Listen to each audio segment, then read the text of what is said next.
2024 का चुनाव नज़दीक है, लेकिन चुनावी सरगर्मियां तेज हो गई हैं।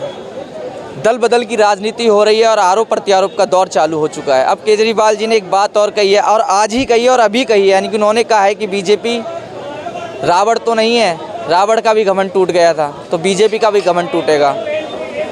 कांग्रेस और आम आदमी पार्टी का गठबंधन हो गया है, दिल्ली में और हरियाणा में सहमति बन गई है, पंजाब में अलग अलग लड़ेंगे।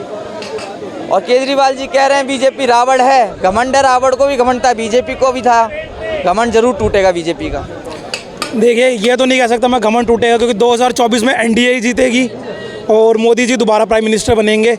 400 पार होना हो, लेकिन हो सकता है सीट में कमी आए, लेकिन जीतेगी एनडीए ही। और केजरीवाल जी से यही कहूँगा कि शीश महल से बाहर निकले और ज़रा आम जनता के बीच आके देखे।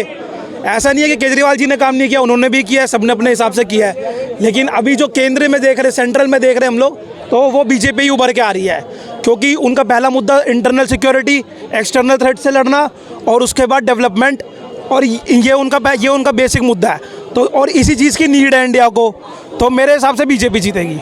आपके हिसाब से बीजेपी जीतेगी, लेकिन लगातार केजरीवाल को क्यों घेरने लग जाती है बीजेपी? वो कहते हैं मुझे काम नहीं करने देते, मेरे पीछे ईडी सीबीआई लगा दी है।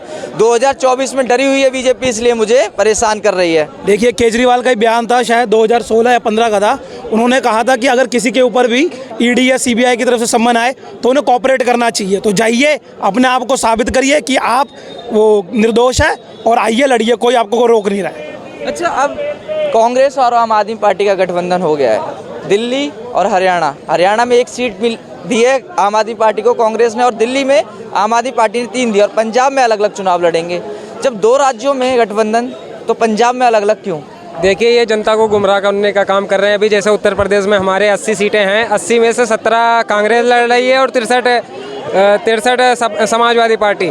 तो जहाँ तक इनका मानना है, इस बार 80 सीटें हैं उत्तर प्रदेश में, इस बार 80 की 80 भारतीय जनता पार्टी को जाने वाली, क्योंकि वहाँ पर विपक्ष तो है ही नहीं है। कैसे चुनाव लड़ रहे हो भाई? 17 सीट पर कांग्रेस लड़ेगी, और कांग्रेस जहाँ से लड़ेगी वहाँ से सुपड़ा साफ है। और समाजवादी पार्टी के ऐसे ऐसे प्रत्याशियों को टिकट दे रहे हैं, गुंडा माफिया मवेलिए। तो मुझे तो नहीं लगता इस बार % बहुमत के साथ भारतीय जनता पार्टी वापसी कर रही है और इस बार 400 पार होगा। 400 पार बोलना एक आसान शब्द है कि 400 पार हो रही है, अभी तो चुनाव नहीं आया, अभी तो चुनाव अनाउंसमेंट भी नहीं हुई।